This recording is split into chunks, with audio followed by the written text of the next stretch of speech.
Ivan Antonovich Efremov. The Hellenic Secret. Part 1. I am very grateful to all of you. Professor Israel Abramovich Fainzimmer quietly addressed the audience, and his huge dark eyes lit up. In our difficult days you have not forgotten about my modest anniversary. In gratitude I will tell you one remarkable tale of recent times. We scientists are not very fond of revealing observations not yet confirmed by many facts. Take this as a sign of my respect and trust in you. You know that I have devoted my life to the study of the human brain and the workings of the psyche. But not from one side, not within the framework of one narrow speciality I approached this most interesting section of science, but tried to cover the activity and structure of the brain in all its complexity as a thinking apparatus. I was a diligent anatomist, physiologist, psychiatrist, and so on, until I founded my own direction, psychophysiology of the brain. For the last few years I have been working hard to find out the nature of memory and, I must confess, I have done little to clarify the question. It is a very difficult task. Groping among the chaos of unexplained facts, wandering, as in the darkness, in the complex interrelationships of nerve cells in the brain, I have collected only separate, became clear bits, trying to create from them a reliable, experience-tested foundation of the doctrine of memory.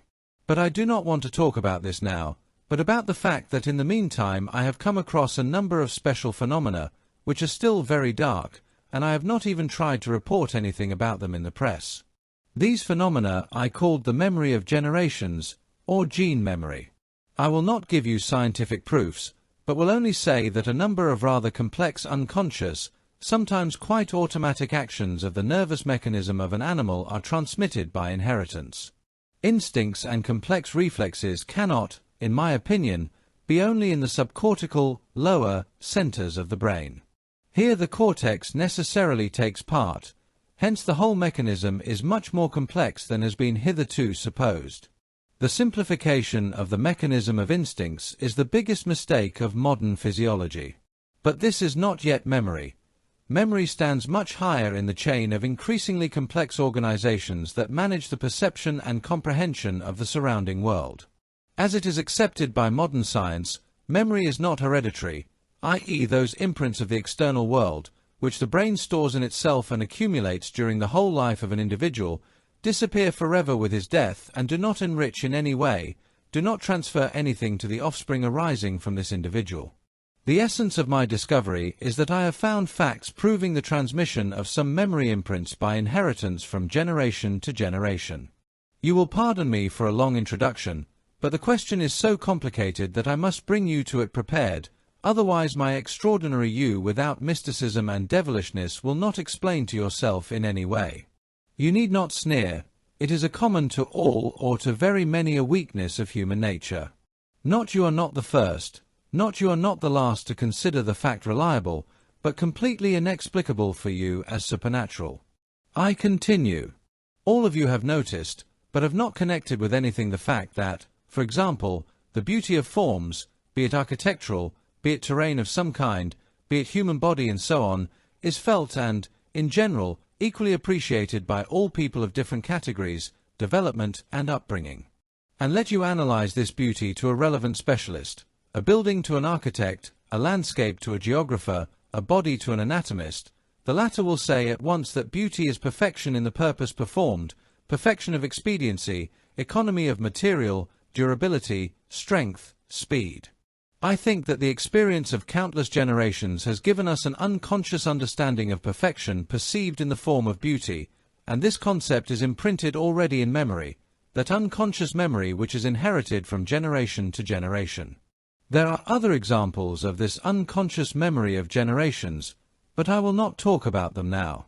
As it is, the problem of memory is one of the most still obscure. In the view of modern science, memory is nested, as it were, in the cells created by the most complex weave of the outgrowths of the nerve cells of the brain during an individual life, the life of a single person.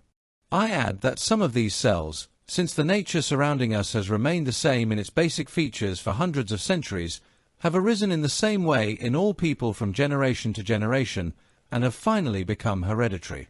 This unconscious or subconscious memory of generations is the common ground of our thinking, regardless of education and upbringing. Research in this direction is very difficult, and I do not yet have a single proven fact. However, I go even further and allow that in rare cases combinations of memory cells from special connections of nerve cells can be inherited, preserving from the life of past generations some pieces from the area of already conscious memory, memory realized by conscious thinking. These are known, but usually considered unreliable facts of absolutely accurate description by people of places in which they have never been, dreams reproducing the exact situation of past events, never seen or heard of, and much the same. All such phenomena are considered by believing mystics and other cranks as proof of the transmigration of souls, and scientists only shrug their shoulders, according to the well-known proverb about the monkey who has nothing to say. Probably, there are people with a more acute memory of generations, as well as, on the contrary, with its complete absence. So, my dears, recently, during the difficult days of the Great War, I unexpectedly received new proofs of the real existence of the memory of generations, and even from the realm of conscious memory. The war forced me to break away from purely scientific work.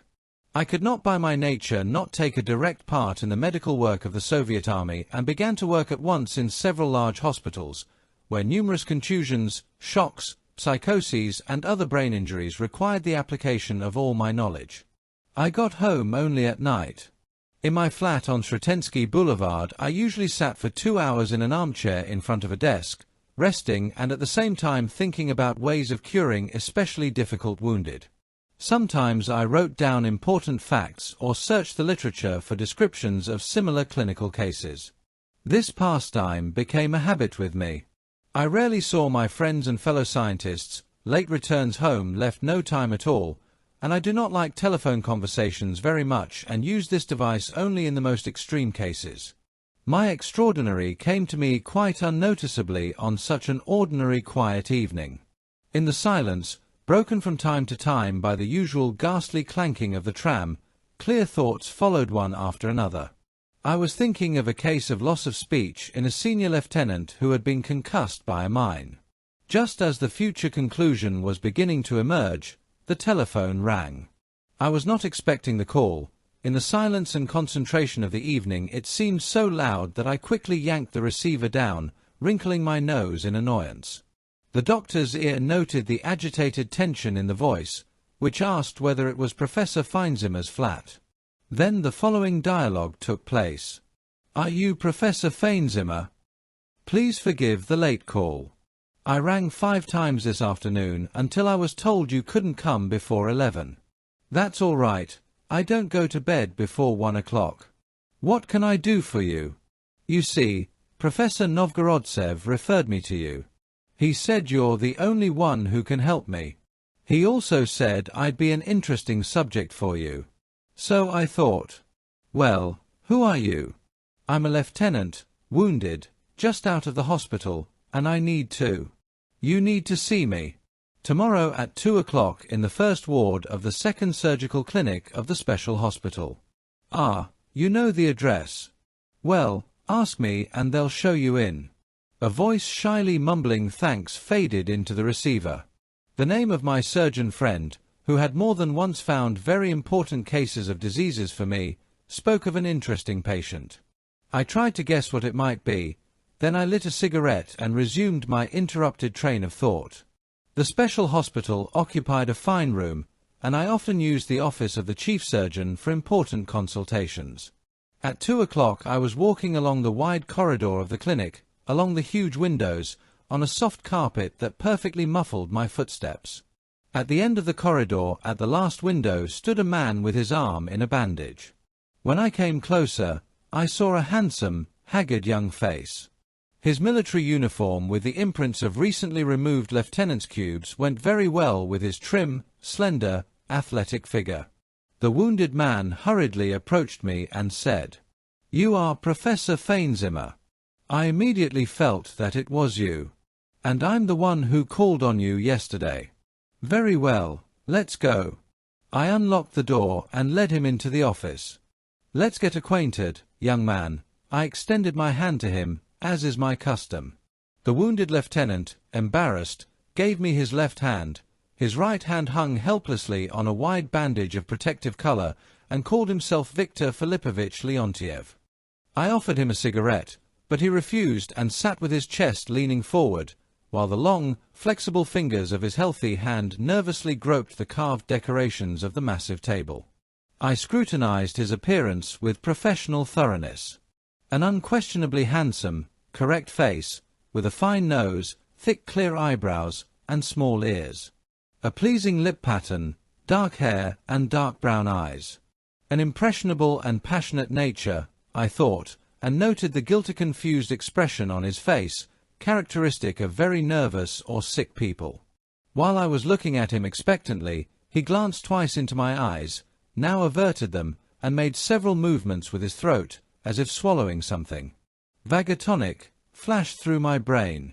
The wounded lieutenant spoke, visibly agitated, in a low voice, sometimes panting slightly. He smiled, and I was charmed by this fugitive but somehow particularly joyful and clear smile, which completely removed the tortured frown from his very young face. Professor Novgorodtsev told me that you've done a lot of research into various brain diseases that are difficult to explain. He is, you know, a very sensitive man. I shall remember him with gratitude all my life. I am in a bad state now. I am haunted by hallucinations, and some wild tension is building up. It seems that I am about to go mad. On top of that, I have insomnia and severe pains in my head. Here, he pointed to the top of the back of his head. Different doctors have tried to treat me in different ways, but it hasn't worked. Tell me the story of your injury, I demanded, and again a charming, quick smile transformed his face. Ah, it can hardly have anything to do with my illness. I was wounded by a mine fragment in the joint of my right hand, but there was no contusion.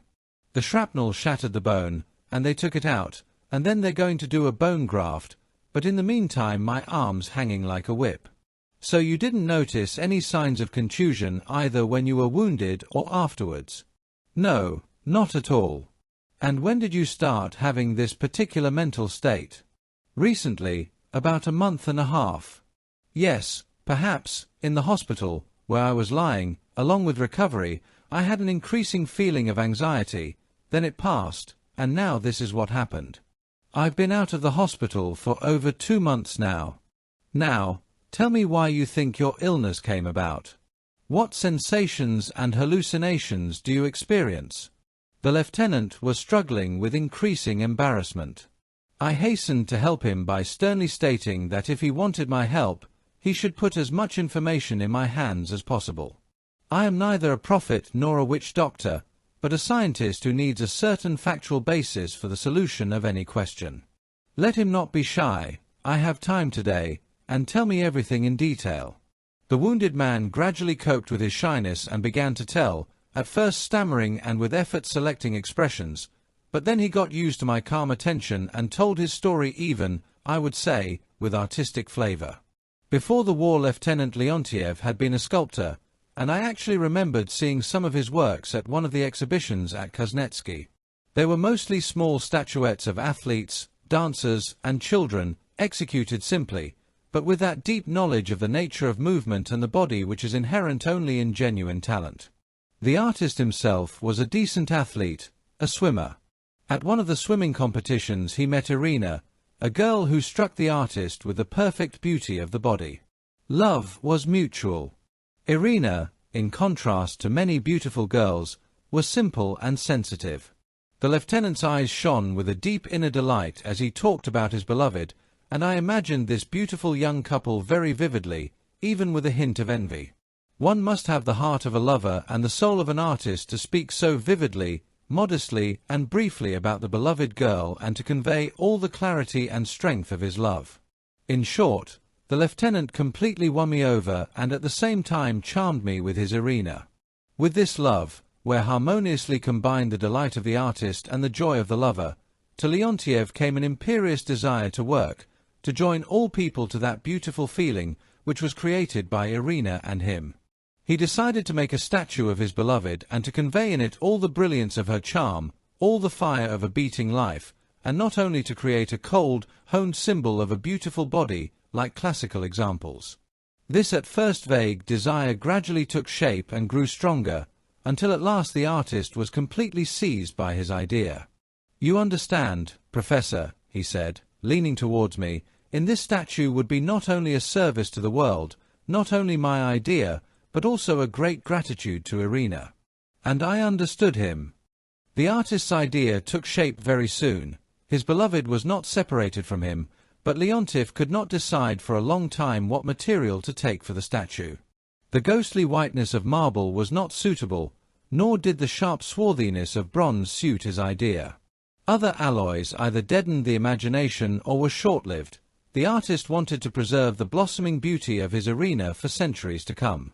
The solution came when the artist got acquainted with the descriptions of ancient Greek authors, which mentioned statues of ivory that had not survived to our time. Ivory was the material he needed, dense, allowing him to fulfill the smallest details, those details which, by the magic of art, create the impression of a living body. Finally, the color, the perfection of the surface, and the long-lasting durability, ivory was worth seeking out. Knowing that individual pieces of bone can be glued together without traces of joints, the artist devoted about a year to acquiring and selecting the right pieces of ivory. It must be said that it was a very hard labor. In our country ivory is not in use. It is possible that all the material would not have been collected if Leontiev had not sought permission to obtain ivory from abroad. Having attended an extensive ivory auction at the Africa House in London, he quickly picked up all the necessary quantities of excellent material and returned to Moscow, full of the desire to start work immediately, but severe illness prevented him from doing so immediately, and then war broke out. The war took him far away both from his beloved and from the world of his feelings and ideas. He honestly fulfilled his duty, bravely fought for everything dear to him in his native country, but 2 months later he found himself back in Moscow after a severe wound. Here he met the same Irina. Nothing had changed in her, only a deep tenderness for him, wounded, even brighter shone in her appearance. The old dreams with renewed vigor embraced the artist, but now they were joined by the bitterness of the consciousness that he with one hand will not be able to create a statue, and if he can, then, probably, the whole fire of his creative impulse will dissolve in the difficulties of the technique of execution murderously slow. Along with the bitterness of this helplessness was also fear. The formidable destructive power of modern warfare was only now truly realized. The fear of not having time to fulfill his plan, not to catch, not to stop the moment of blossoming of Irina's radiant beauty already in the hospital made him often toss restlessly in bed or stay awake at night in chains of endless thoughts. Thoughts were thrashing about in search of a way out, anxiety was penetrating further and further into the depths of the soul, and nervous tension was growing. Weeks went by, and the mental agitation was developing. Something was rising from the bottom of the soul, making the brain tense, and was beating in search of a way out, unconscious, big. It seemed to Leontiev that he must remember something, and at once an outlet would open for the beating force within, then the former clear structure of the world would return. He slept little, ate little, and found it difficult to communicate with people. Sleep was not real. The tension of the strings stretched in the brain and here did not leave the artist. More often than not, instead of sleep, a string of vague thoughts and images slid in half asleep. It seemed that just a little more, the string vibrating in the brain would burst, and complete madness would come. So after several unsuccessful attempts with other doctors, Leontiev came to me. I asked if there were any recurring hallucinations, or, as he called them, thought images.